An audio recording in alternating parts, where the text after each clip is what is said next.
Good afternoon. Controversially, I am not in a Volvo. One of them's broken, one of them's having some work done over there. So I've stolen this Mazda 5. It's a little MPV, sort of car you'd never ever see me in, but 2 stolen cars in 2 days for an important video. Right, the ULEZ.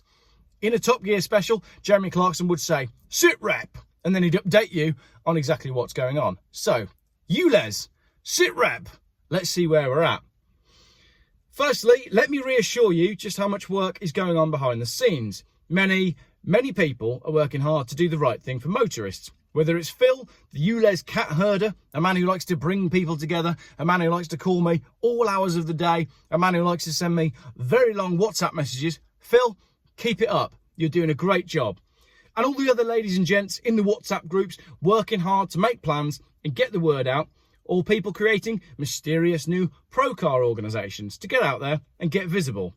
It is happening. If you feel like nothing is going on, if you feel like we're just going to roll over and take it, it's not. And if you are the sort of person that wants to get involved with a cause, that wants to be at the nucleus of the anti-ULEZ action, pop me an email over, because I can put you in touch with Phil the cat herder. And he will call you all hours of the day, but we'll get something done. Likewise, if you're another YouTuber who's watching my videos, please do reach out. We're cooking something, basically. There's a YouTube collaboration coming, and we're cooking, and I'd like you in the pot. Not in the pot, because I've talked about the pot before and the fact that we're all boiling in a pot. But I want you on my side, and I want you involved. Whether you're a big YouTuber or a small YouTuber, if you think you can reach people, and if you want to collaborate on causes like the ULEZ with other like-minded YouTubers, get in touch. Right then. Trafalgar Square tomorrow. Be there or be square. You see what I did there? There's a protest at Trafalgar Square tomorrow. Make sure you are there. Voice your opinion against the ULEZ. Turn up, show your face, show the numbers. This works, and we know it works.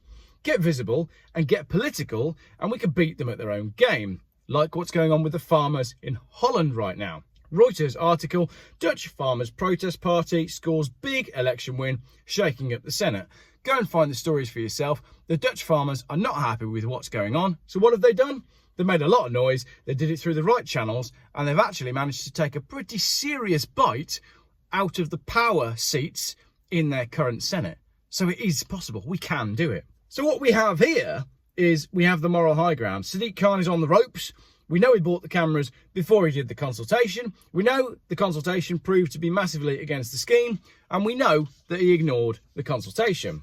We also know that he's making up the figures as he goes along. How many people have been killed by car fumes, Sadiq? Is it 40,000? Is it 6,000? Is it 8,000? Or is it 1? Or is it actually none?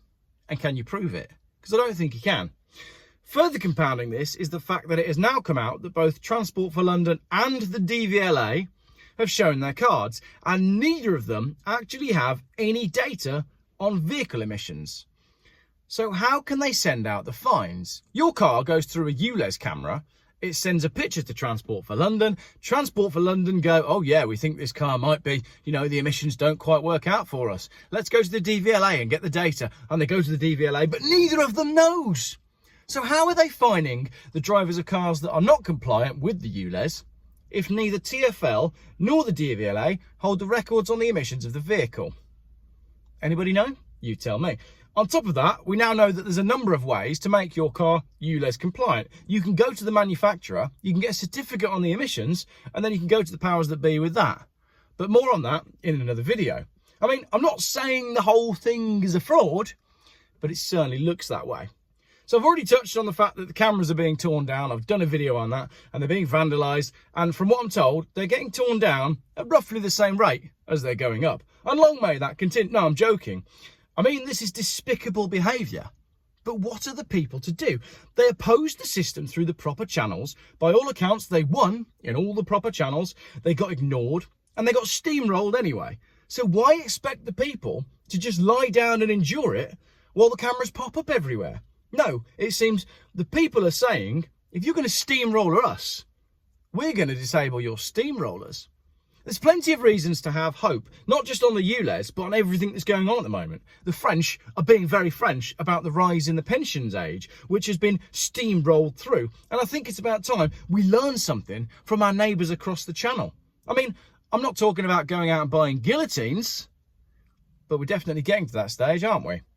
Lastly, I want to share something I saw in a Facebook group. Everyone knows that I love old Volvos, even though I'm sitting in a Mazda and both of my Volvos are off the road. I was dismayed to see a post from a gent showing his lovely old Volvo saying, "I'm going to have to sell my car because of the ULEZ in the autumn. What do you suggest?"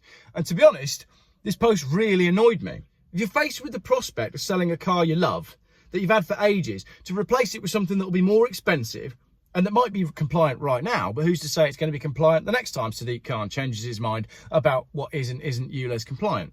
So my reply to this gent was, what do I suggest? Well, what have you done to protect your car and your freedom? Did you pop next door and speak to your neighbours? Did you speak to everyone on your street? Did you form a little union of people on your road, get everyone together and get their opinions? Did you join all the anti-ULEZ Facebook groups? Have you written to your MP? Did you reply to the consultation? Have you emailed Sadiq Khan directly? Have you contacted your insurance company and your breakdown company to raise your concerns? Have you written to a newspaper or a car magazine to voice your opinion? We're not powerless. We don't just have to sit here and take it while we're repeatedly stomped on by those in power. We have the power because we have the numbers. The only thing that scares the people in power is the fact that one day we might all realise that there are strength in numbers, and if we're all divided, then we'll fall. So if we stand together and we get together and we form communities and cohorts and friendship groups and action plans, then we'll get our way. Because there's enough of us to make a much heavier steamroller than anything the government has got. We've got the numbers. Think about it. If you sit in your house all alone, writing up a sales description for the car that's on your drive without saying to yourself, hey, this isn't right, I don't want to do this, but you do it anyway, then we've lost. Inaction is the one thing that's going to hand it to them. So come on, people, let's do the one thing that they're not expecting us to do. To work together, to get together, to spread the word, to spread the love, to be kind, to make friends and to have fun. Let's go, let's get it done, but let's do it together. Come on, we've got the numbers. Contact me if you want to help and I can connect you with the right people.